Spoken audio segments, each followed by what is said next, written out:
7, Eight. 9. 10. Yes,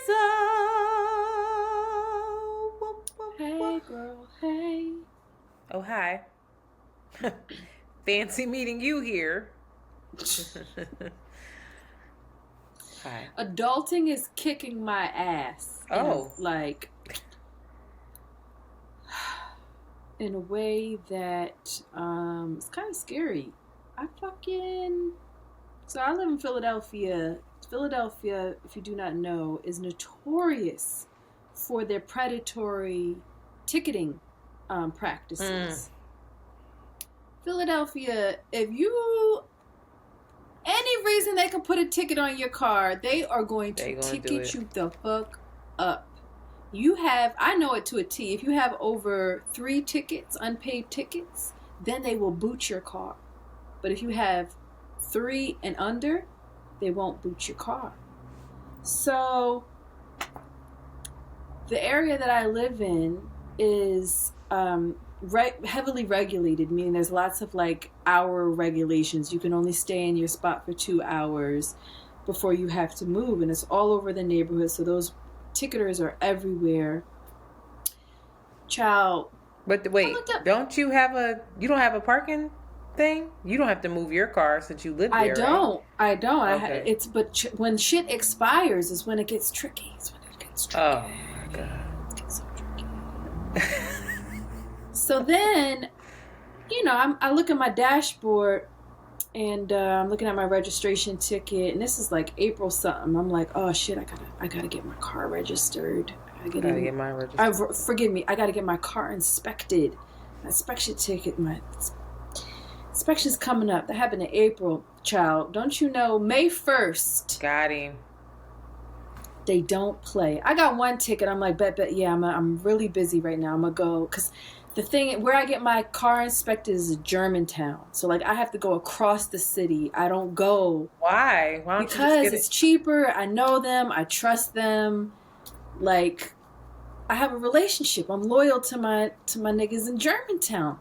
So I'm like, yeah, I'm trying to fit this into my schedule. Second ticket comes up. I'm like, all right.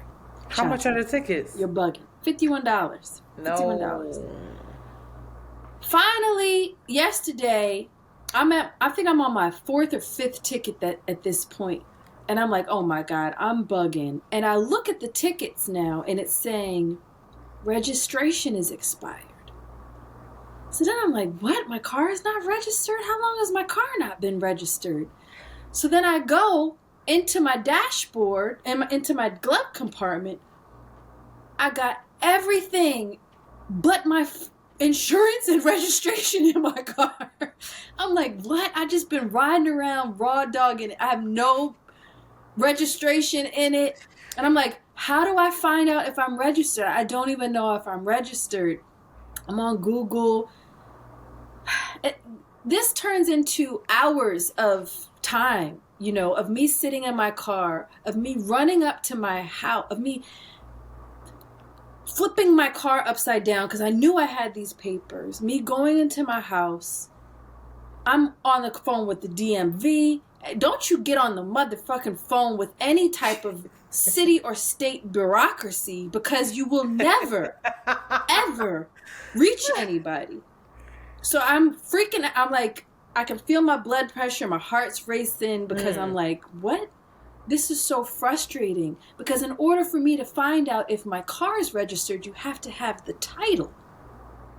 Where's my title? I don't know where my title is. Where can I find my title? It was such a mess. Finally, I went upstairs because I knew I had my registration somewhere. I went, and the registration also has your title on it. So I look, rummaging through everything. I pull out a drawer. Boom. It's a little folder with all my shit in it. I get my car registered. I registered that boy for 2 years in advance because I ain't doing this again. It's so easy to register, yeah. It's so easy. Went down, and now I'm going to get it inspected, but it's a ticking time bomb because until I get it inspected. Oh, Shanti. And then I had to go into the PPA to pay back all the tickets that I owed, which then triggered me to go to my budget. Let me tell you something. Ooh, that budget It's not a joke. Your ass. Then I went back to my fucking... But then I had to call you, like, Antoinette, yo, we have to figure, like, can we pay it for it? I was like, Antoinette, we ain't paid ourselves out in a minute. What's up? Because I was spiraling. Because all it's going to do is accumulate. If I don't pay these tickets, if I don't get this one inspection, they're going to keep ticketing me. And it keeps accumulating. It's like the restitution. And then I just sat there with myself and I was like, what if I had ADHD? What if I had some type of neurological thing that made it really hard for me to see? It was hard for me to do that, but I saw there was about 5 different steps, phone numbers, spreadsheets, thought patterns that I had to have to get to the end of this so that I could just fucking get my inspection done so that I don't go into deep debt and despair and possibly get my car taken if I were to be stopped by a police child. And I was like, if I had some type of like neurological difference, if I wouldn't have made it. Adulting, this is not natural how they have us set up. What to speak of taxes and shit? It's not okay. And I wasn't okay. Luckily, I was okay. And I'm going to be okay. But for some people, I can see why, And shout out to all those people, because I know it's hard. And then you think like, oh, I'm fucked up. I can't complete things. I let things fall through the crack. Also, like, this shit is impossible. I lost one piece of paper and that could have been the end. Child, the way I took pictures and put it into my drive now. Good, yes. I was going to say, another thing, get a Ziploc bag. I have a Ziploc bag in my car. It has registration. Girl, I do, but I took it out and put it somewhere. Like, why did I ever do that? Just keep it in your car, registration and your insurance, always. Also, if whatever insurance you have, most likely you have an app. And so make sure you get the app through your insurance company. I had to, but it didn't have my title and registration. Right. The title, though, should not be in your car. Don't put the title in your car. The title should be in a safe, because anybody that has your title could then say, oh, I have the title to this car. They're giving it to me. So if anybody were to steal your car, they have your title now. And they can put everything in their name. I can't actually verify that I do in all those papers if I ever found the title. Wait, then what did you find? On my registration card is the title number. Well, anyway, you should find your title. God, be a witness, be a staff, be a guiding force in my life to keep me straight, keep me paying to the man, because one slight move is over for you. You get on my nerves. Listen, and then you either get a safe. You should have a safe or a fireproof safe. You can get a small one from BJ's, child, or Walmart or whatever, Amazon, whatever. And you should have like your birth certificate, social security card, your title, shit like that in there. All right? That way you always know where passport, you always know where it is. All of your, I don't know if you had to get, oh, you don't do that, but like immunizations and shit, all in there.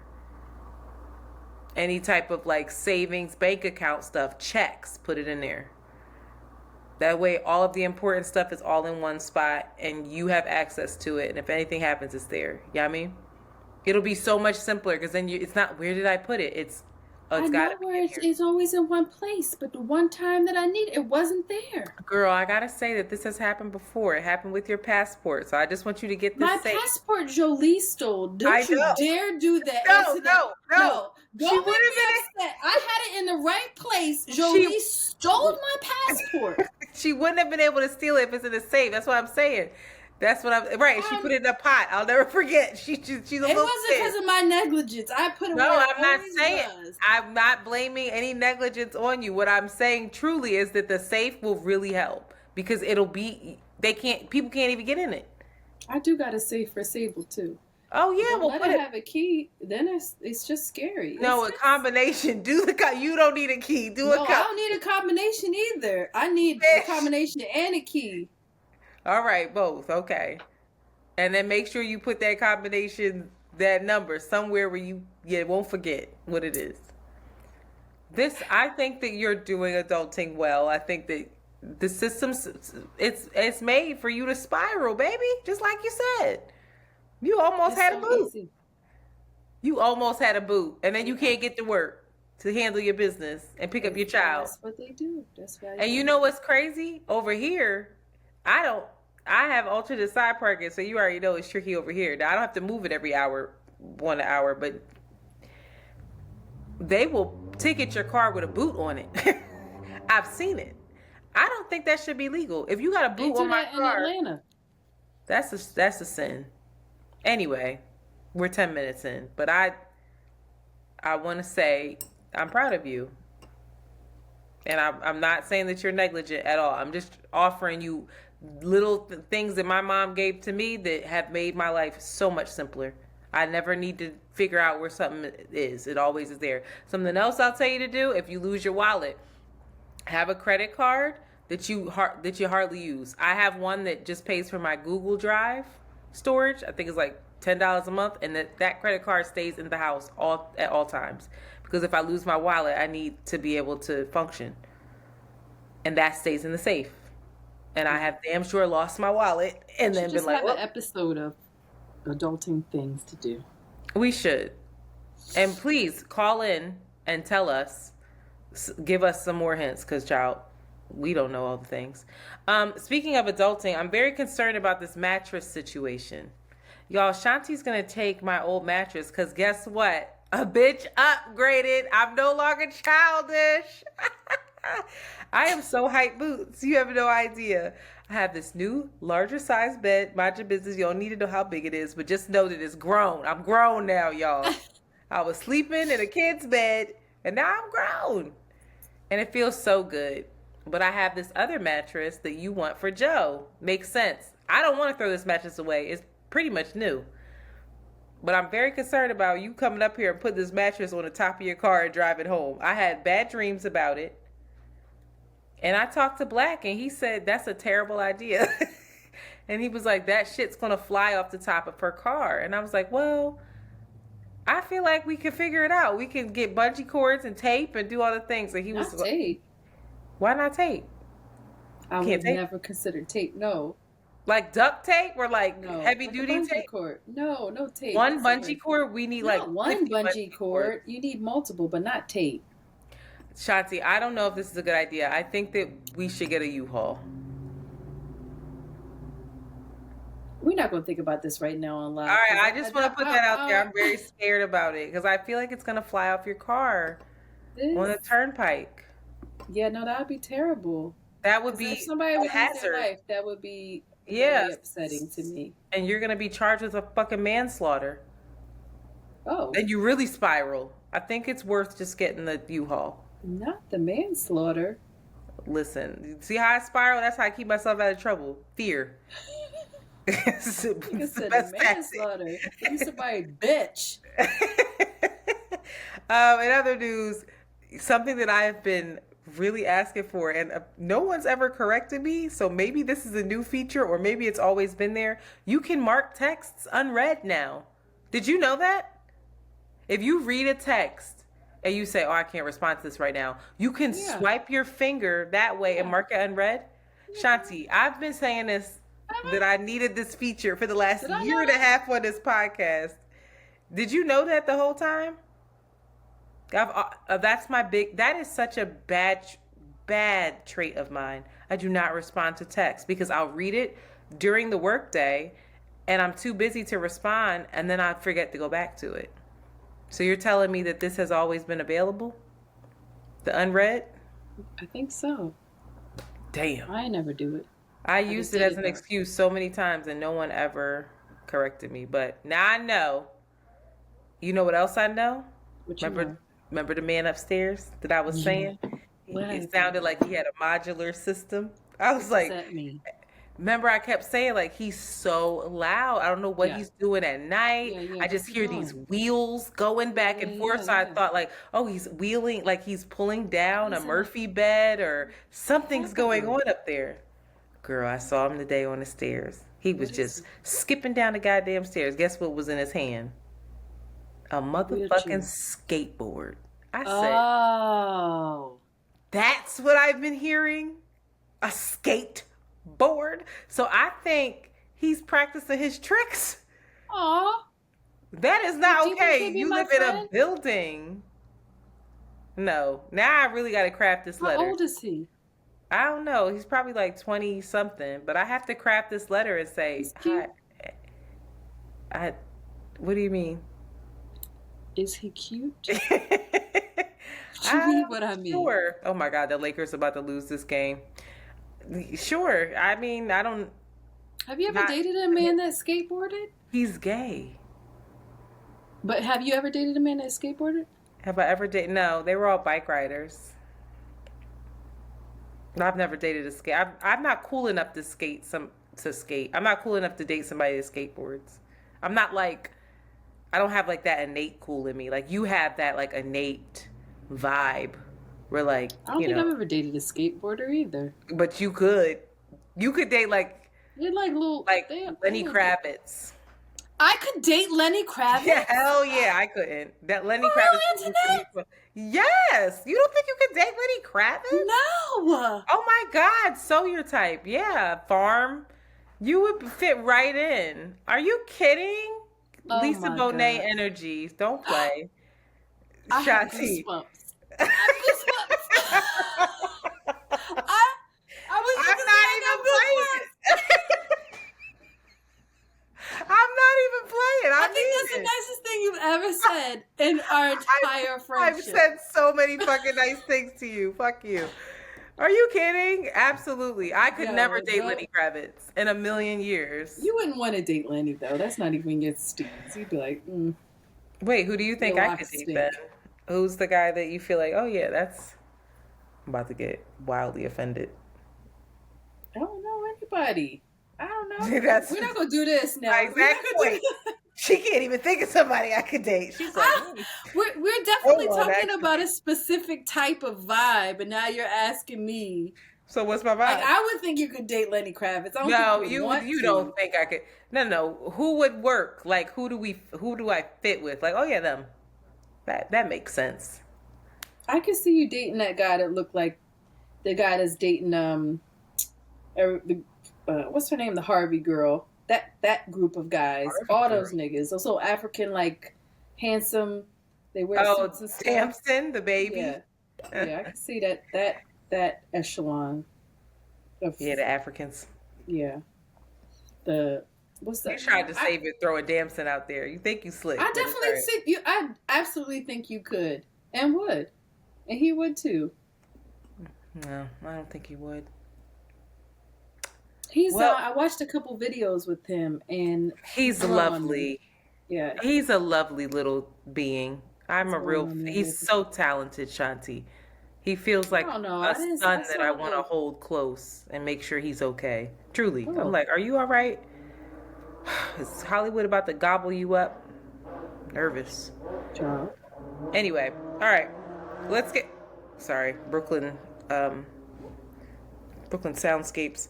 Let's get into voicemails. That really grew on me.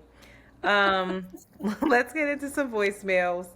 We haven't had them in a while. Okay. 1 week, but let's see what y'all talk about this week. Oh God, please work.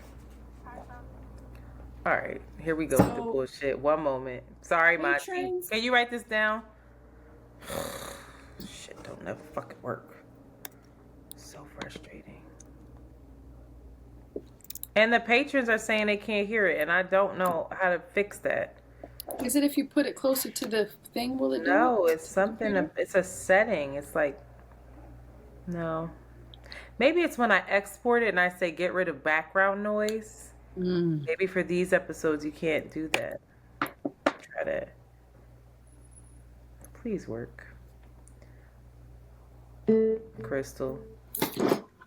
Girl. Take me just a pop up with the booze. No, the Lakers finna fucking lose. You want them to win? Yeah, because I don't like Jokic. Anyway, I'm being racist. Who's that, the It's white truly guy? that. He's a white man. Yep, I'm just being racist. I gotta work through it. Google.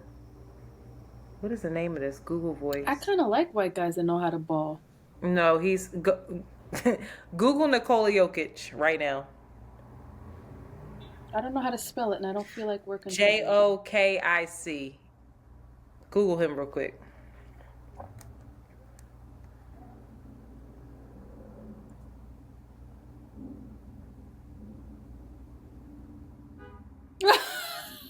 Thank you. You didn't write the time down? Ugh. It was 1990. Did you just 19 something, 1920. All right, ready?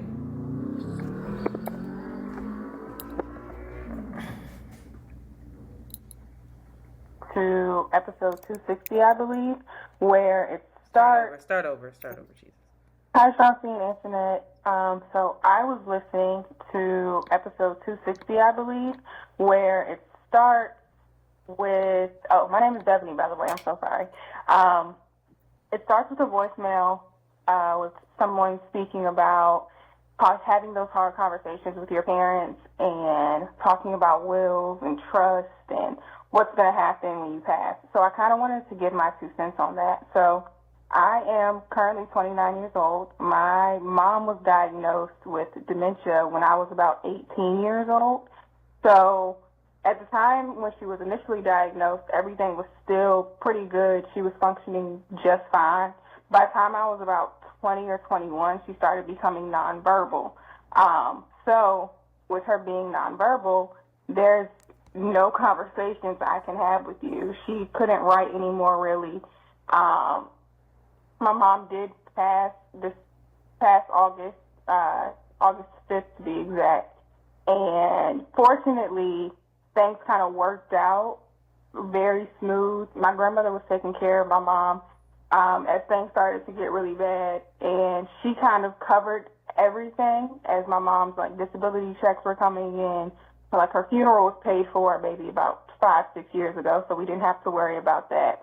I'm also an only child, so there wasn't really anything to split up.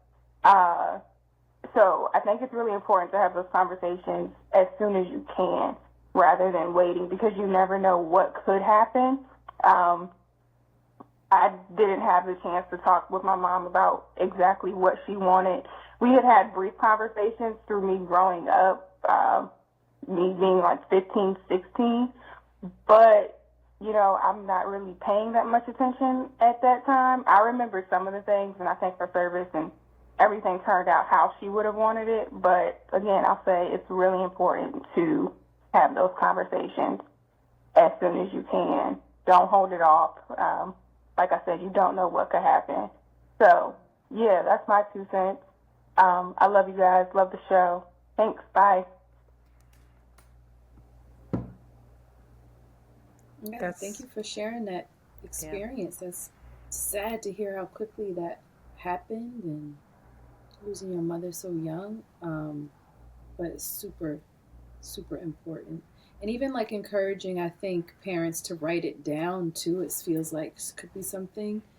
You gotta even if they don't want to have those conversations, maybe it's writing it down, or you create the prompts for them to answer if they don't even know where to begin. Maybe could be a thing. But I think we gotta encourage the will sooner rather than later, and wishes. Yeah, writing it down is especially important, but it's taken care of if you have a will. I think in addition to that, wills, oftentimes to get them completed, it costs money. Yeah, you need a lawyer involved, you need this, and not everybody has those means. So sometimes it feels like a luxury instead of, a requirement.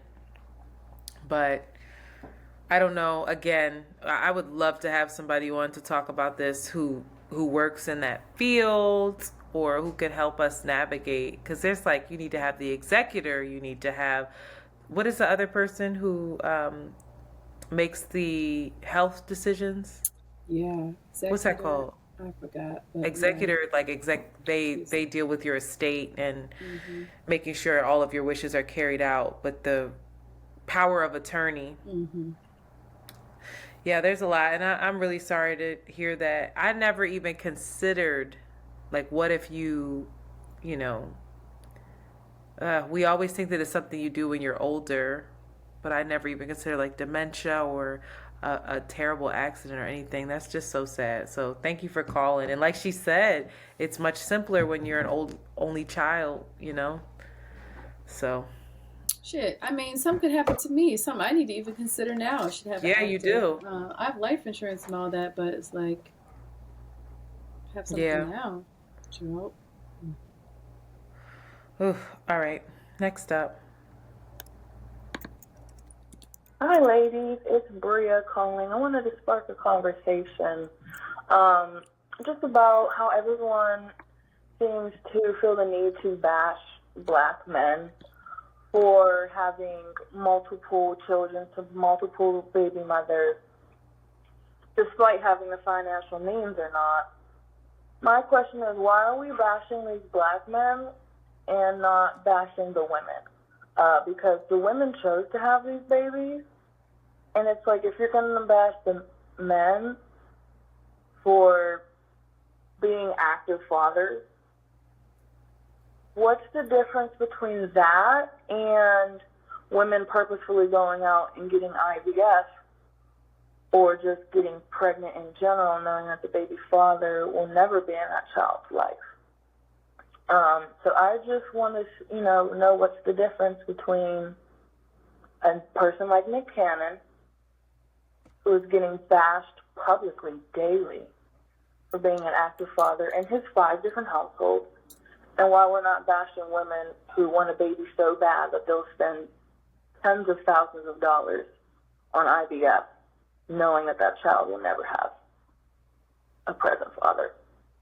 Just something to think about. Thanks, ladies. Okay. I'm the one that made the Nick Cannon comment about how I wish he would shut up.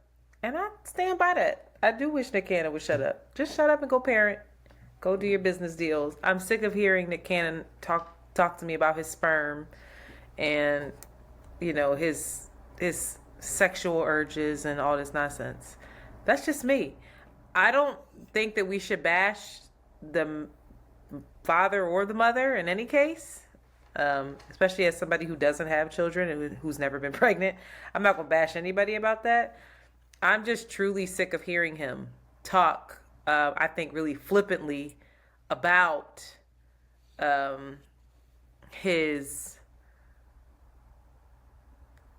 reproductive system. I don't know what that man does for his kids. I believe that he has great relationships with every one of his child's moms, which is great. I think that they have all entered into an agreement that seemingly is ethical and good for them. When I hear him actually talk about his situation, I think it makes me a little bit sad because of his rationale for why he did it, which I've heard him say it's because he didn't think that he would live. He's afraid of dying, and that he just needs to, spread his seed and make sure that his legacy lives on. I also think, okay, to each his own, but also like providing financially for a kid is not the end all be all. I think, and I'm not saying in any way, shape, or form, or assuming that he doesn't show up for his children emotionally, and that he's not a present parent.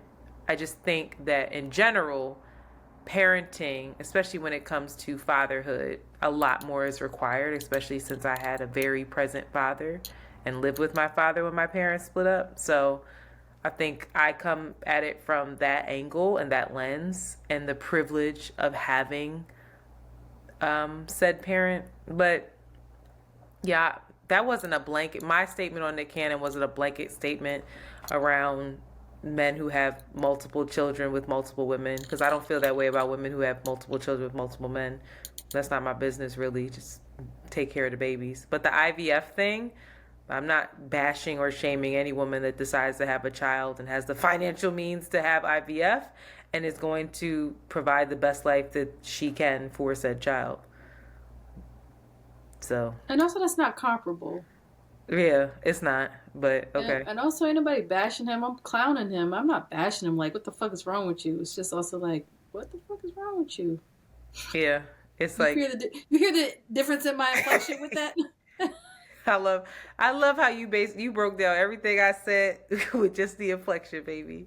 Also, I'm not bashing what the fuck is wrong with you. I'm bashing like, what the fuck is wrong with you?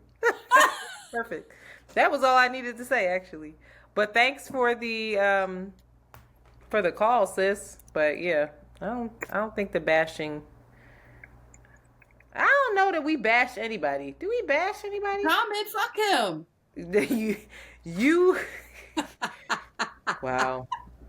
You are not well, and I don't stand by that. And I need y'all to know she was bashing somebody else, but she don't want to stand by it. She's scared. Oh my gosh, shut up. She's scared, y'all. She fucking scared. Just like, all right. Next up.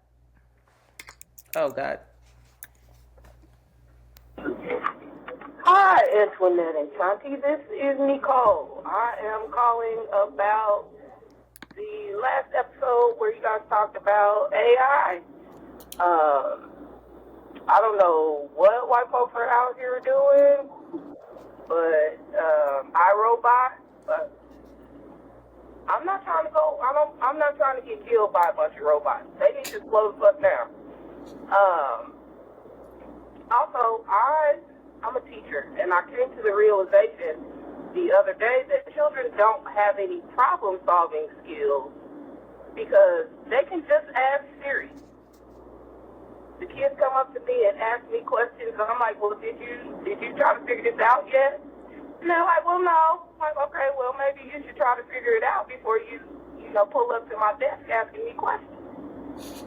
And they don't know to do that because the second they can't figure something out, they push the button and they have Siri to do it. So, are we losing essential skills, like Antoinette said? Yes, I believe that we are. Children don't learn to write in cursive. I haven't taught that, not gonna, because they can't write in print either. I don't know what's gonna go next, but we gotta watch it. Y'all have a good day. Don't ask Siri. Don't ask your mama. Ask yourself. I fucking love her. Don't ask your mama, ask yourself. That might be the name of the episode. I'll say that when she comes to me. Don't ask me, ask yourself. Listen, that's it. That asking Siri, I never even considered that. Wow. I don't have Siri on my phone turned on. Do you have we Siri asking Siri. Like, we ask Siri. We be like, where No, I is don't. I don't have Siri on my phone. I mean Google then. Whatever your Google and Siri not the same thing. Google is the encyclopedia. I sought out the information. Oh my goodness. Doesn't it feel different? It don't feel different to you? To be like Siri. Or like Siri, can you Siri, what's 10 plus 10? I wouldn't Google that. I need to work that out with a piece of paper. You would calculate it. Yeah. But those are the skills that she's talking about. No, not on a calculator. See, you would really sit there and go 10 times 10 on a piece of paper rather than First of all, I said 10 plus 10, but you got me fucked up because you don't remember this story that I took pre-calculus without that goddamn calculator because I was like, I'm not learning anything using this device because I didn't want to buy the calculator because I was that cheap. And whatever that teacher's name, I don't remember her name, in Kappa, she had blonde hair. It was a bob. She was a bomb, too. You know who I'm talking about? Yeah, she was an athletic build. Yeah. She was like, cool. You don't want to do that? You're going to do sine and cosine, and you have two problems. And if you get one wrong, that's 50% of your grade and you fail. Now, I stumbled a lot. Girl, I did that shit longhand. It would take up like 3 pages. And I would stumble and she would point and say, she would just tap a couple times and I knew, fuck, I'm about to get it wrong. Let me go back and look at this. But yeah, my ass was that annoying kid that was like, I want to understand why. The calculator doesn't tell me why. Absolutely. So I think all the kids should be annoying like that. Explain to me why. Why does this picture work? Why can the camera take a picture and I have it in my hand, a frozen moment? Explain it to me. No. See? I do not support that. I want to know. Why don't you support it? Like right now, Shanti. Right now, we're sitting in front of a screen. I can see you and you not here. That's weird. Like, it's fucking. Explain it to me. How can I see her and she's not here and I see her in the screen? And if I move, the screen sees me and it moves. I'm not doing it again. But I'm serious. That's not weird. It's like weird, we gotta we're getting derailed. We're getting derailed. How? We need these skills. We need to. We don't need these. Question We don't need. things. I guess we should know basic information, Yes. but we don't have to be limited because. No, I'm not saying limited. I just want to know how. If kids don't learn how to do cursive anymore, I don't know if that's like the. No, they need to. How they gonna sign their name? How they gonna sign their names to a check? How they gonna write a letter? Niggas, checks are dead. They're dangerous. I got checks right here. That's dangerous, and you should not have checks flying around. Everybody knows that checks are archaic, and they're moving us towards. Well, she said the kids can't even print no more either. They just type. I will say JoJo goes to a very old school, and that nigga know how to do some cursive. Good. She also knows how to. What? Why would you laugh like that? Do I don't know, Mary pole dances and shit. What? Not pole dances, Antoinette. Mary pole. No, I didn't hear. I don't know what Mary ribbon dance. To help. What school is this? Every time you talk about signify the seasons. And Joe goes to the school of Hogwarts.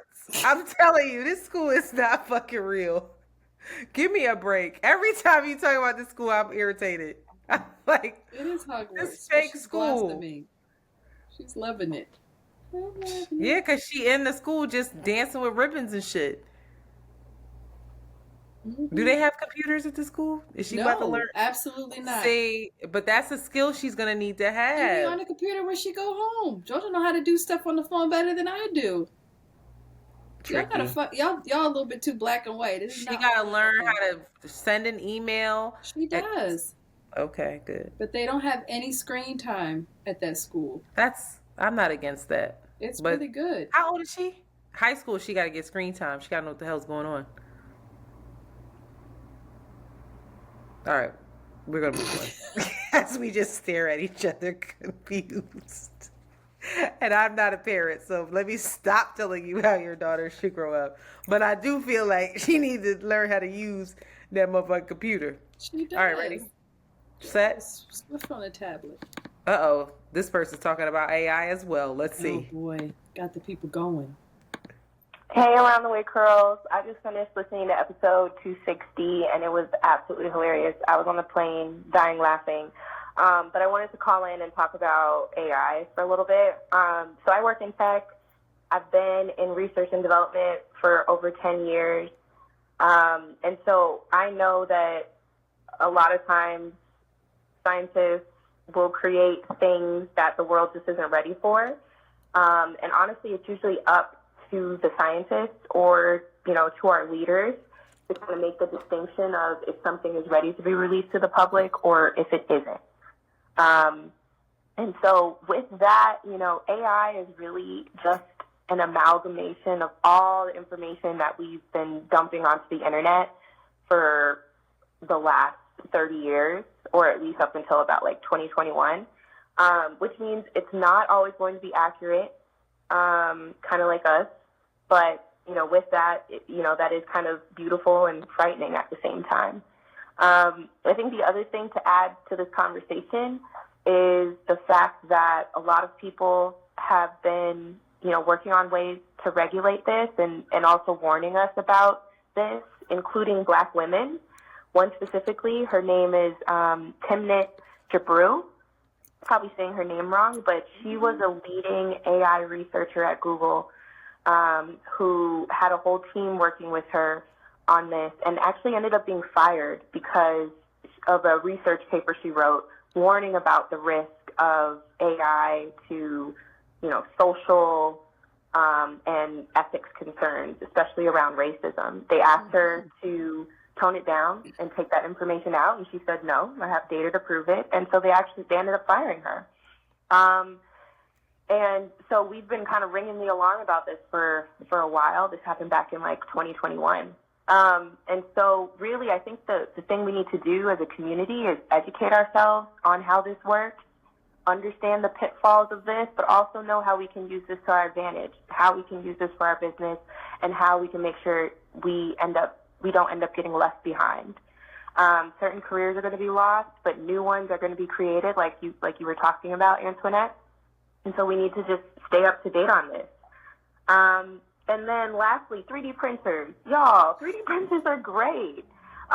There's probably a likelihood that you have 3D printed products in your home already and you just don't know it. So don't be afraid of the future. Just, understand what's going on. Stay woke. And yeah, love y'all. Bye. All right, it was going well, and then she fucked up at the end. I don't trust them 3D printers. Wait a minute. She said we got 3D printed stuff in the house Some now. glasses 3D printed. No, they not. Shit was made in China. Listen, AI terrifies me. I would like, sis, please call back. Please come on the podcast. Be a guest. Explain things to us. You're in tech. Make it make sense to us. Explain 3D printers. I know I said that, more jobs will be available, but I don't know what the fuck I'm talking about. What jobs will be available? Is it like monitoring of AI? I did say that. I was like, because it's true. When new technology comes, there's a new need for said technology. Mm-hmm. But with AI, I'm like, can't you just get AI to do it? AI feels like the all-knowing Wizard of Oz, where you don't need anything else. Like AI got it. No. And AI is going to replace all of us. Mm-hmm. So, sis, you didn't say your name, but I want you to call back. I want you to come on. Please email us. Will you come on and talk to us? Also, amalgamation. She fucked it up. She said it's just an amalgamation of all the technology that we have absorbed in the databases. No, we're laughing and we're making light of it because it's late. But seriously, thank you for calling in. And we need to know more. You know about that Black woman? I think she's Ethiopian. She was a Habesha lady that knew about that. She was talking about how just with the facial recognition, I don't know. Okay. But with the facial recognition and with, the biases that a lot of the technology around skin and I heard of this. Biased and fucked up. Yep, I heard of that. Of that. Oh my God, we got those RoboCops, little RoboCop dogs being racist. Listen, Let Eric Adams. Go. Girl, you haven't seen that Black Mirror episode though with the internet. The dogs look just like it. Really? Just like it. Is there a Black Mirror episode on 3D printers? That shit terrifies me. What you think is 3D printed in here or in your house? Girl, everything in my house is old. So I have handmade about 1900s. It's vintage. All right, next up. You get on my nerves.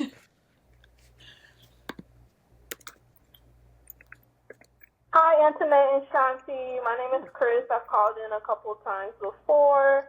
I just listened to episode 261 to drive or own the bus. And I swear, every time you guys, your episodes are always right on time. like they really are. Like, I'm not a religious person, but I really feel like the universe be speaking to me through your podcast, Friend Zone podcast, and Getting Grown podcast. But anyway, that being said, this whole conversation on Black excellence and what it means to be Black excellence personified and how we have to continue to strive to go above and beyond. That's something I've really been sitting with personally the last couple of weeks. I work in education. I have a master's degree to do what I do in education. I graduated in 2021, began working in January of 2022 in the field, and now I'm finishing up my third semester working in the public school system. And I am overwhelmed, and I am not going to renew my contract, and I'm going to take a break from doing what I do. And what will I do for money during that time? I'm not sure, but I just recently gave myself the grace, and I decided to give myself the space to lean into not pursuing this Black excellence thing. And like I have a friend who went to school for pharmacy, and we always jokingly said like, oh, I wish I could just work at Costco. Like, I wish I could just be a person who works at Costco and that'd be okay. And I'm just realizing, like, why can't I? Why can't I do that? So, I'm rambling. That's how it always goes when I call into you guys. Keep up the good work. Everything you guys say, all your topics are always right on time. So I feel like we really are just, like, all sharing one consciousness and one experience. But anyway, I'm going to go ahead and stop before I get cut off.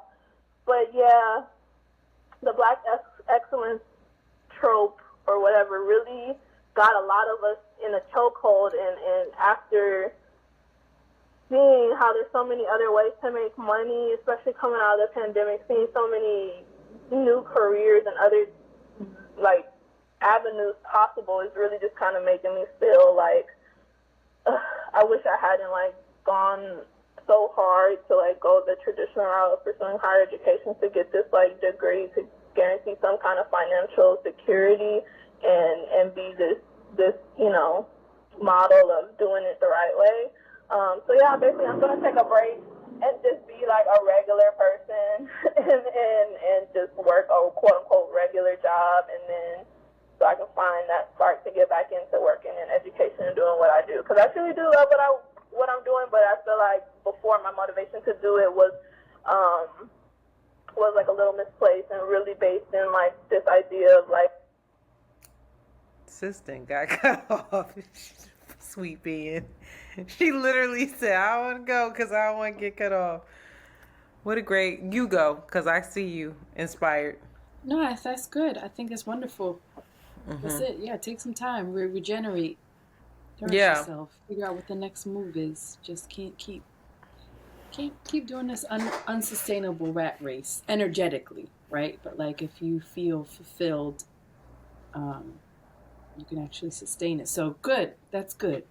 Cool. I think that's the thing. And I think the whole thing around Black excellence is what is the criteria for being excellent? And I feel like stopping and not moving from a place of fear and saying, how do I feel? What do I want my life to be like? And having like the faith and the courage to, one, set out on a different career path or take a break, because you know people are going to be looking at you like you're crazy, right? They're going to be questioning you, telling you that you're settling, or that you don't somehow exude excellence, or that you're mediocre, whatever the case is. All of the ways in which we shame each other for not being a part of the rat race. But I actually think there is something very excellent about that. And by no means do I ever support the idea of anyone being mediocre or just living a mediocre life. But I also don't know that I'm the person, or any of us are the people to determine what mediocre is for somebody. Yeah, I think that's the biggest thing. Is like my life might be mediocre to you, but it might be everything to me. Again, I always go back to that man in Costa Rica who walked that beach every day holding his son in like a wrap and bartered. I remember talking to him and just being like, oh, I'm a fisherman. He's a fisherman, and he goes out on his boat every day with his kid and he barters He brings back fish, he brings back food, and that's his way of life. He's like, I want a simple life. And I thought, wow, like that's not easy work at all. To go, But that's hard work. So shout out to you, sis. And thank you for being a teacher, because y'all got the hardest job in the fucking world. All right, ready? Last one. Hello, ladies. I'm a new listener. Oh. I'm with a new girl that I don't love as much as my ex. I want to get back with my ex, and he wants something to do with me, and I can't gauge it. But I don't love the woman I'm with now, and I love my ex. I'll try to go about that. And I also blocked her, so I don't know what I should do now. Can you please help me? Thanks. 29-year-old male. He blocked her? The one that he loves? I think he blocked the ex. And she don't want to talk to him? He said that's where it cut out a little bit, but the transcription says she wants something to do with me, but I can't gauge it. Well, you can't gauge it because you didn't block her, King. Why you block her? Listen. Not you giving mixed signals. That's not enough information. The only thing I can tell you is leave that girl that you with alone. Yes. You didn't say you don't love her. Twice. You're wasting her time and yours. Yes. Yeah. So what I need you to do is for you to put your big boy boxer briefs, panties, whatever you wear on, and say, ma'am, I respect you and I need to honor you and tell you that I don't see this a future for us. And I'm sorry if that hurts you, etc., etc., etc. Now the ex, you didn't say you love her alone too. You might, because it's not enough. It's not enough information. Why did you get to a point where you needed to block her? Were y'all toxic? Yeah. Have y'all broken up? How many times have you broken up? Yeah. Is it something that you feel you can love? That listen. Is she in a relationship? I love my ex dearly. I really do, but boy do I know that is not the place for me. Love him to death. Wish him nothing but the best. Even have created a friendship with him. But baby, and you have to know that. You have to know what's best for you. But it ain't enough information with the ex. Sorry, you're gonna have to call back and give us some more information now. How many times did you break up? Was y'all fighting and carrying on? Were you able to work through your problems? Why did you break up? You're only 29, so hello, you're young. Maybe you can work past some things. Why do you think she wants something to do with you? Why did you block her? Did she block you? Do y'all have communication? Are you emotionally cheating on your current girlfriend with your ex? He's like, yo, get out of my fucking business. Sorry, can't give you the advice if you don't give us all the information now, King. But the first thing you have to do, regardless, is tell the woman that you're with that you don't want to be with her anymore. You're sorry. Please, ASAP. Don't use her to fill a void now. Not you calling into a podcast proclaiming that you don't love her, child. No, that's okay. It's a safe space here. But listen, if you can call into a podcast and say you don't love this person twice, then you probably shouldn't be with them. And that's okay. She'll be okay. Promise. She won't be okay if you continue to be with her, fuck around, get her pregnant or something, and then really hurt her. Oh, don't say it. Gotta say it. Listen, you have to go down the rabbit hole of fear. That will, I'm telling you, it will. Radically honest. Just be honest. See what happens. But the first step was that you're honest with yourself. So that's great. Yeah. And thank you for listening and being a new listener. I hope you stick around for some more Around the Way Curl fun. I don't know, Sheila. It's 54 minutes in. Maybe that's it. I knew you were gonna do that. You don't want to give the people a main topic? We can. Yeah. It'll be short and sweet. So after these messages, we'll be right back. We didn't take a break. We can't take a break at 54 minutes. We gotta take a break before the voicemails. The fuck? She said after these messages. Monty, get rid of that. We're not taking a break there. We'll put the break in before the voicemails. They be like, what kind of mid-roll is this? Ciao. We'll All never right. big up Patreon on the topic episode either. Big it up, Queen. You got it. I have a splitting headache. Oh no. The Lakers lost. That's it. The white man's going to go to the finals. I already know. And he's going to go against... I was rooting for Jimmy Butler, but I don't think the Heat can take... LeBron's on the Lakers still? He's Miami Heat. Yeah, LeBron's Where on the is he? Lakers, but LeBron missed like 15 shots. Is he okay? He just Stressed. old. You You ready? And we're back. Thank you so much for joining us around the way, Curls, and listening to this podcast. If you'd like to also see our faces and get a little visual component added to your experience, please consider becoming a patron on our Patreon. Patreon is a subscription-based platform in which you, the subscriber, pay $5, $7, or $10. We are not expensive or What? articulate. We is not. I thought you were gonna keep going. So we are please. not expressive. What? We're not well. We need your support financially. It's so late, y'all. It's 11:31 at night. So consider becoming a patron. Boop, boop, boop. Shout out And to our past patrons. We really do need it. It really helps us to have the energy. And it's energetic reciprocity. You know what I mean? Capitalist. Anyway, to beg. Help us. Spiritual.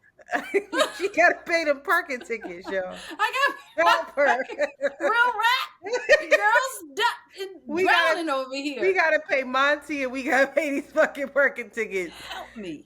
Ooh, God, we gotta Myself. put Maybe need a JoJo new through pair the of shoes. school of JoJo gotta- Hogwarts. JoJo gotta keep up with the Mary pole so we can keep her off the pole. All right? All right, and then if you have a thought, if you have a critique, if you have just something to share, please give us a call at 215-948-2780. That's 215-948-2780. Also, we're gonna plug our new, what's that shit called? Damn. Discord. I'm tired. We Yes, are, well, we're gonna plug Discord. We want y'all to mix and mingle with each other. Please check free. the description. It's absolutely free. Check the description for that link and join our Discord and talk to us, child. We just gonna be talking, all of us. It's gonna be lovely. That's all. so we're going to keep this main topic short and sweet. Over these past 2 weeks, my daughter, for months, the thing about my daughter is that when she wants something, she goes in, bro. At least 5 times a week, she's bringing it up. She's asking, she's talking logistics. She's wanting to understand the why, the how, the whens, non-stop. I love So it. her most recent obsession has been around dyeing her hair. This is about 2 years of her asking. She's about to be 13 in the summertime. So, I kept throwing it over to her dad, like, ask your dad. He's like, ask your mom. So we did that for a long time, and I was like, Joe, you can do it. Her dad actually knows how to dye hair, and I was Wait. like, he can dye your hair. Let him dye your hair. And she was like, no, but he's saying that he just ignores me when I ask him. So my child, being of this AI nation, did turn to Google and Googled how to lighten your hair naturally. She's in the kitchen rummaging around and made a concoction of baking soda and apple cider vinegar and had the nerve to wrap it up in foil. And so she just has a bang. She's also at the stage where you know you gotta cut a bang. Bang. Ciao. Every girl had this stage where you had to get the bang. She got her bang going out. Girl, you caught her on a bad day. That bang was tricky that day. I said, no, Joe. Antoinette, she learned how to do a twist out now, so that joint is like Swamming. texturized. So child, she went and colored her hair, and by golly, it worked. Wait, really? Yes. I'm about to try it. It's nice. It's a nice honey brown. It was equal parts? I don't know. I ain't ask her all that. But it made me sit like, should she be doing this? Like, why is why was she allowed to do that if you asked her, she asked you, and you because we weren't there was no. It was all very vague and nebulous. Ask your dad, ask your mom, Joe. I kept saying like, you're gonna ruin your hair, because I didn't want her to bleach her hair. I did not want to go to the salon. Of course. I did not want her to bleach and damage her hair. And I think there also is a part of me of like, is that too grown? Mm-hmm. And she's also been asking about bikinis. She wants a bikini bathing suit. And so like she's growing and she's, testing these limits that I'm setting for her and asking why, which is making me have to be like, well, why not? What is behind it? And I'm really sitting with the things that I'm trying to control and the reasons behind it. Mm-hmm. And when is, just off the rip, like, when is a good age for your child to start making decisions about their own appearance? Or, like piercings, like bikinis. And JoJo ain't even like a filled out child. Like, she's still very much in her child body. She's not quite filled out. She's long though. She's tall. She's long, she's tall, and she's like, she likes, her body's changing and she's aware of it. And she wants to wear a bikini to reveal more of it. A bikini is a specific decision there. You're showing things. Showing what? What does that mean? Showing your body. You're showing more skin. You are publicly, intentionally. And I'm just like, no. But then I'm like, why not? Like, what am I teaching her? Are you having any of these conversations with her dad? I don't want to have that conversation with him because I don't think we will agree. And I don't want him to then, I don't want to start like a Cold War. Mm-hmm. So I feel like it's something that I have to work out. But the messaging to her needs to be, because you don't want her to feel shame around wanting, right? So the messaging, you guys kind of need to be on the same accord with the messaging of the why, if it's yes or no. And then maybe asking her, have you asked her why she wants to wear it? Because they're cute. Because Did she say that? Feel what her body looks. She says, I don't know. She says, I don't know, because she wants to. Oh, I might. Girlfriends are. I might say to her, well, when you know, come back and tell me. Well, that's a good idea. Yeah, let me know when you figure it out. Come back. I remember asking I don't remember what it was for, but I remember asking my parents for something around this appearance. They're like, why do you want to do that? And I was like, I don't know. And they were like, okay, so come back and talk to me when you know. Because they were like, you gotta have a understanding of why you're wanting to that's really take this step. That's great, Antoinette. Good work by you. Thanks. Thank you. Good work by my dad. My parents didn't give a fuck. My parents gave all the fucks. Mm-mm. So you asked the question around when's the right age. I don't know if there is a right age because you've got kids now like, hey, I'm not in the right body of mine, which is a whole other conversation. But Joe, she's going to be 13 this summer. I think this is about it. Now I think she's a little late. If anything, like she's a young 13. Yeah, I mean, not just asking for a bikini, but bikini. being interested in her hair, wanting to dye her hair, stuff. I also think, for me specifically, things shifted because I developed earlier than her. Like, I had a period, I had breast. Like, there were just different conversations that I needed to have earlier as a result. Like, I remember, how old are you in the fifth grade? 11, 12. Yeah. I had full on breasts in the fifth grade. Like my dad had to have a conversation with me around you have to start wearing a bra. And I was pissed. So, with me coming into what I felt like was my womanhood, it was more around like, well, if I'm a woman, then I'm going to A start, woman? not a You are woman, not a woman. but I'm just saying, as a kid, of course, we know that now. But if I am growing up and you're having these conversations with me about my body, and I'm getting attention from boys, then you start looking at yourself like, all right, well, hold up, my hair a little fucked up. I need a hot comb, or I need this, I need that, or I want to cut my hair like this. I'll say I remember, and it wasn't for boys or anything, but I remember wanting to like. It was a big deal when my dad stopped doing my hair because my dad did my hair every single day. He used to fuck it up. It'd be a different version of plaits, twists, ballies, boom, laid, perfect. And we started getting to this place where I was like, oh, I don't want these fucking ballies in my head. Like, it looks stupid. I need to do my own hair. It was a big transition because I didn't know what I was doing. And I looked crazy half the time, and he let me look crazy because he understood that like I was figuring it out. But I do remember that he drew the line when I started putting these long pieces of hair. If you're on Patreon, you can see me, and I would do this circle. I would paste this piece of hair to my, what is this part of my face, Shanti? Your jawline crazy. My jawline, and then circle it back up towards the ear like a big old ring.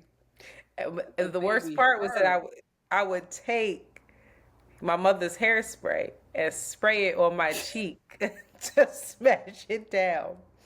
And my dad, he had it. He was like, all right, you're embarrassing me now, tighten up.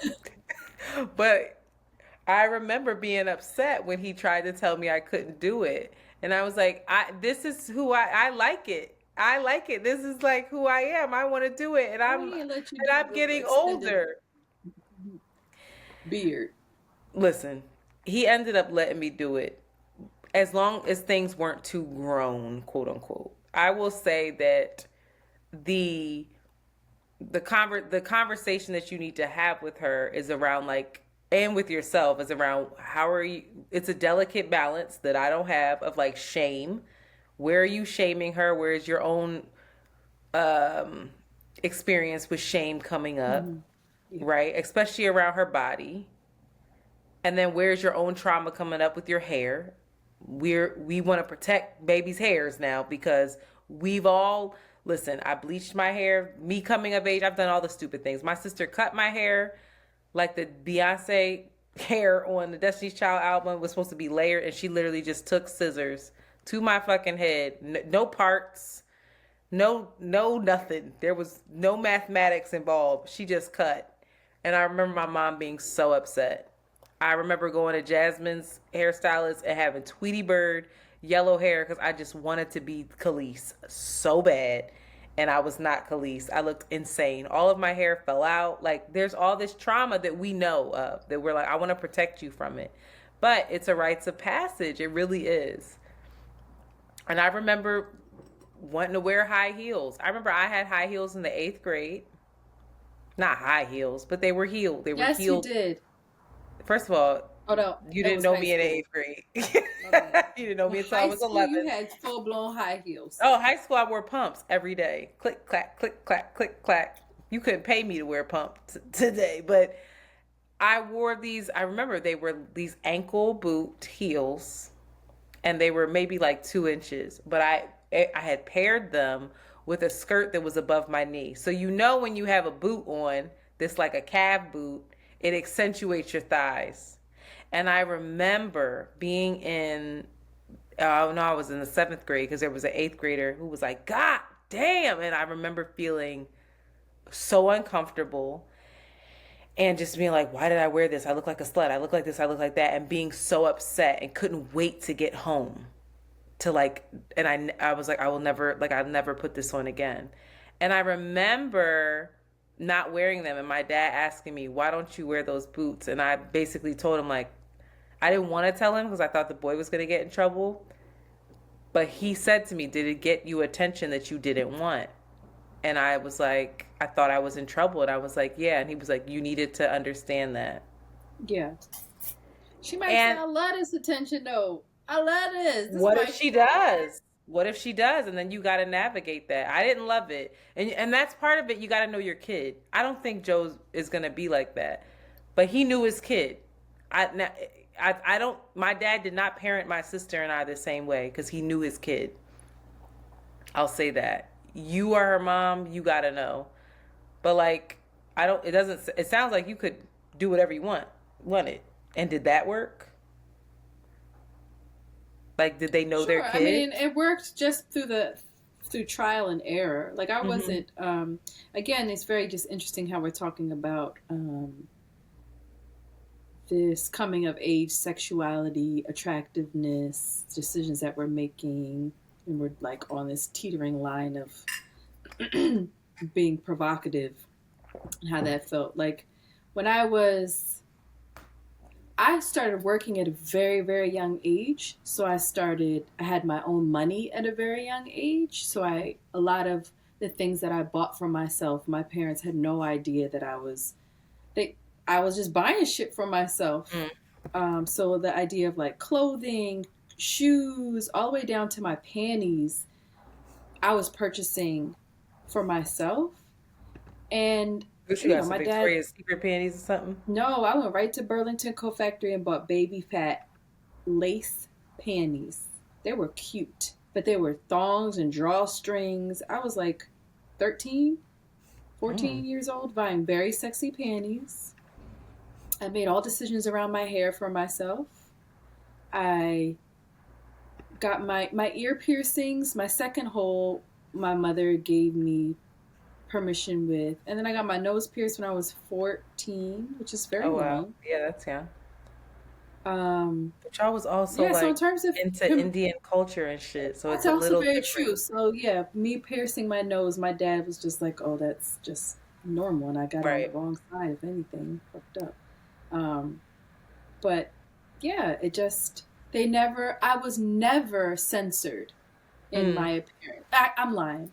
I remember when I was making money and I went through my my rocker wear and baby fat and all that phase, and I bought short skirts, and I remember my dad saying, "Your skirt's so short I could see your soul." And he would like comment on my skirt being short a lot, which made me hide from him. Like I did this thing of not wanting him to see me go out, or if my pants were tight, he would comment on stuff. But he also didn't in any way, let me have your skirt. Where are you getting this from?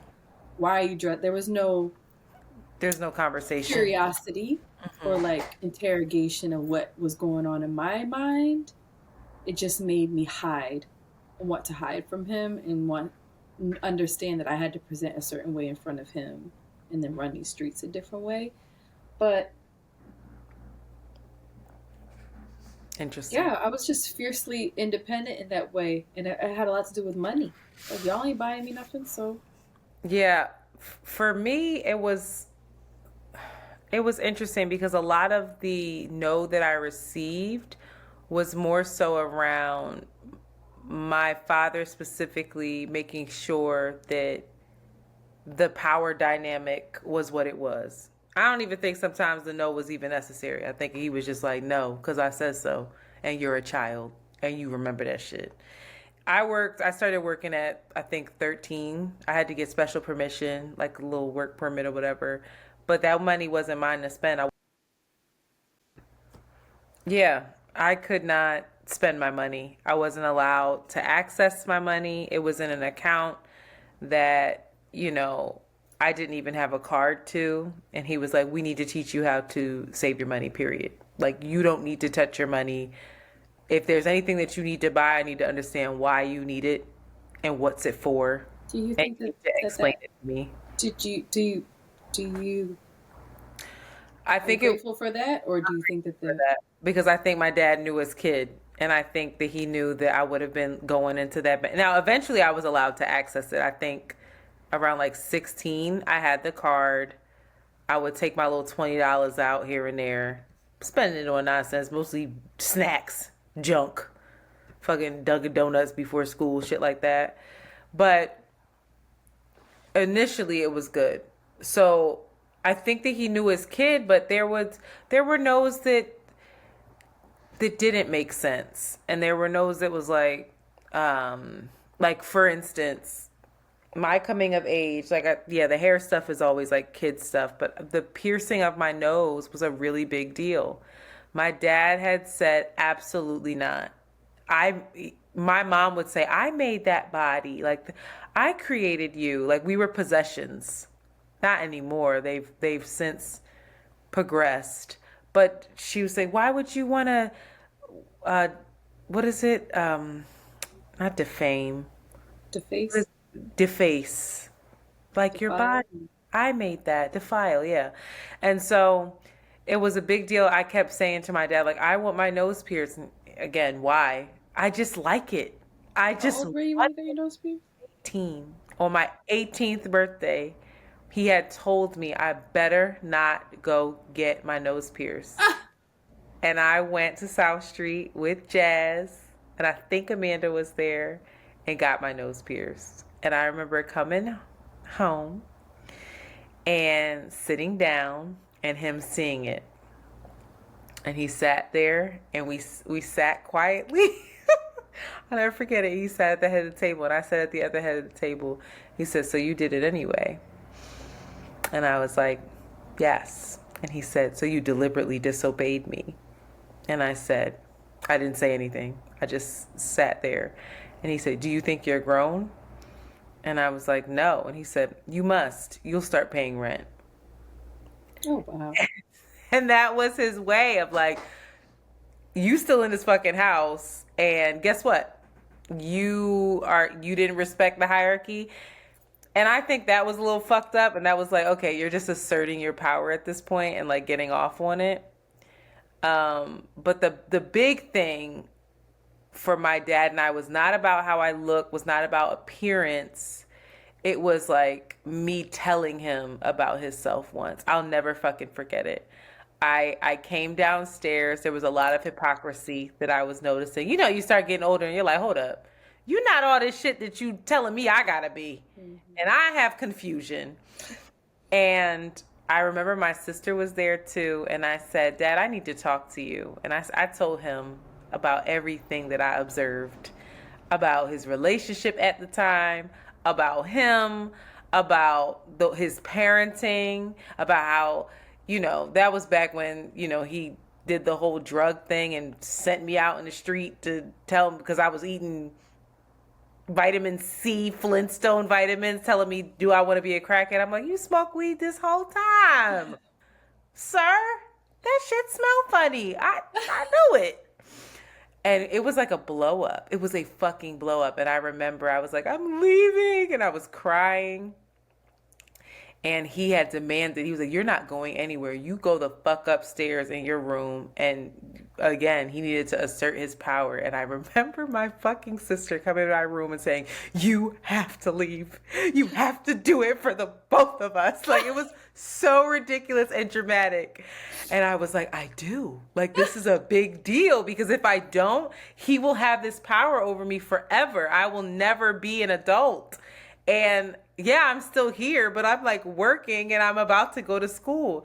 And I remember I left and fled to Jasmine's. I got on a 27 bus and took all the buses up to the Northeast and stayed with Jasmine and Miss Pam. Miss Pam was like, you gonna go home eventually though? And I was like, not yet.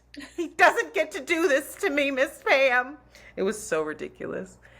But that was my big coming of age moment. It was not about, you know, the clothes and this and that. Like, my dad knew that I was a good kid. He spied on me enough to know that he had terrified me and scared me straight when it came to sex, when it came to drugs, when it came to all that shit. He knew I wasn't doing it. And I think that he finally let up when I did go to him and say, hey, I'm thinking about having sex. What do you think? And then he was like, okay, I could trust her. I do trust her. She's a full-blown fucking adult, and she trusts me, and I don't want to fuck that up. Mm-hmm. But it took us a while to navigate there. A lot of it, I was hard-headed, and so I think his parenting style with me was, I got to make sure I assert power over her, which was fucked up. Yeah, I don't know. But maybe necessary. But I think, all that to say, I think having the conversation with Joe around why, having her explain to you why, so she even understands why.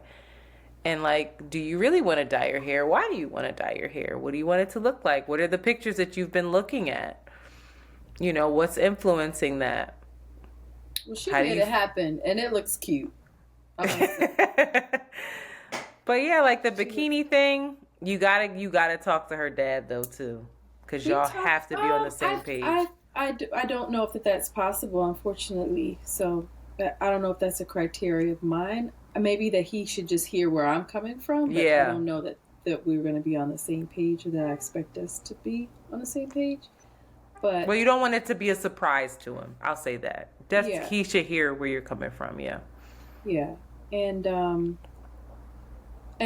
I think very important is that she should feel that, for whatever reason, a girl and her father, and her expression of her sexuality or her sensuality in a way, I wonder if she feels that space with him. Like with me, she can definitely talk. And similar to what your dad said, you know, we've talked about the attention that you get when you dress a certain way, and just being aware of it and noticing it. But to be TBT, I'm going to ask her that, because Lord knows she done text me today talking about sending me different bikinis that she wants to. Really? Like, what kind does she like? I was like, say less. Let me get you this joke from my lady. It's cute. And that's what made me sit. I was like, these are cute. Like, they're benign. Like, what? They're not string bikinis. They're not like, even fresh. They're just bikinis. They're like cute bikinis. And if she feels like sauntering around a little bit in it and is feeling her body and her energy, I would love to hear her say that though, and for you guys to. Well, but to say you got to get some language. Let's get some language. Identify how you're feeling, Joe. That's such a great opportunity and exercise for her, especially to do with you. Yeah. Yeah.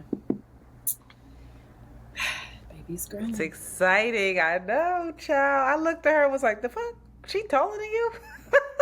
It's getting crazy. Oh, just keep her at the School of Hogwarts. She'll be all right. She was like, I ain't feeling none of these guys, Auntie. They ain't it. I said, say less, Joe. I get it. Me neither. Praying for you. High school, though? Oh, I'm excited for her high school. I'm excited for her to... I was so excited for that kind of stuff. Like, girl, then what happened? What'd she say? I should have cleared this with you. I had promised her for her 13th birthday that I would take her to Sephora. Not get her like foundation, but like a little mascara. They got clear mascara there? She gotta have clear mascara? Yeah. All right, well then no makeup. Maybe just skincare. Like, maybe skincare. Grade is like when you could do that. All right, maybe skincare. Can she get skincare? Yeah, she gets skincare. She can get the little clear mascara, nice lip gloss. I'm not wasting my money on clear mascara. That's not a thing. A lip gloss, I'll get her a lip gloss. Everybody had lip gloss back in the day. She got lip gloss now, but clear mascara, childish. Let me tell you something though. JoJo can do a cat eye, okay? When I tell you, when she learns how to put it on, she's going to put it on, because she knows how to do a cat eye. She plays around in the house. I'm like, you cute. She gonna fuck them up? Oh my goodness. Her little almondy eyes, I was like, wow. I'm gonna send you a picture. I was like, Joe, what? All right, y'all. Well, the goddamn bed. Go to bed. Stop playing with me. That's what I said. This was the episode. We're done. We're tired. And tell us, what do you think? That's the bathing suit. That's cute. It's cute, right?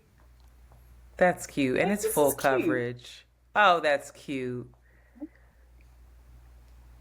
What is that? What she sent me? That's not what she sent me. This is what she sent me. All right, let's end the episode, Shanti. You Thank keep you all showing very me. much for listening. Okay, well, bye. Bye. Let me see. I'm so tired. Oh my God, it's 12 This one a little bit high cut though. You know? No. Yeah. With the shorts. No, it's from Shin too. Shin just trying to make the girl. Not Joe shopping at Shin. First of all, it's Shein. Stop saying Shin. Don't be racist. Say it like an American. Shani. I gotta go to bed, yo. I'm so tired. I know, but you can't go to bed before we put the files in the thing for Monty because we're already doing the Thursday recording schedule. So we got to do that. The ads, you could send me all that tomorrow, but not like the end of day. Send it like if you could send it in the morning so I could do it during.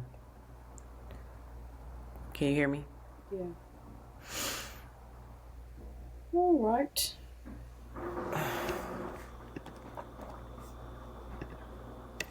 Well, that was good. That was good. Was it? That was good. Was it good? I don't know. It was just us talking. That's fine. I think for parents, it's definitely something that they're probably going to relate to. I want to talk about these boys. Okay. Like, how do you let your boy grow up? Like, what is the... Think about Amanda Bear. I'm like... JoJo in a different... Let me tell you something. JoJo would be a different creature if she was in a different school. I tell you that much. Of course. It's all about upbringing. Hogwarts was the way to go. You did that shit right. Did I? What? Keep her a geek. Not that she's a geek, but she don't need to be one of the cool girls. She don't need to be Tracy. She don't need to be Tracy. Fucking fly girl. We don't need that shit. Not yet. She could be fly. I'm excited if that's gonna be her era when she get go to her fly girl era. Oh, little Ethiopian, Eritrean, East African girl. Show her how to do her. Put it on. I'm excited for her. I hope she shares things. She shares things with me now, so I just be like, okay, well then what happened? Yeah, that's good. The fact that she'll be like, I don't know. Did she ever talk to did the little boy ever say something to her? Yeah, but nothing ever came of it. So he told her how he felt? Yeah. Did she say... He didn't directly. He just said, so you heard, right? And she was like, yeah. And then let me stop. Are we on recording? This is her personal business. Oh, yeah.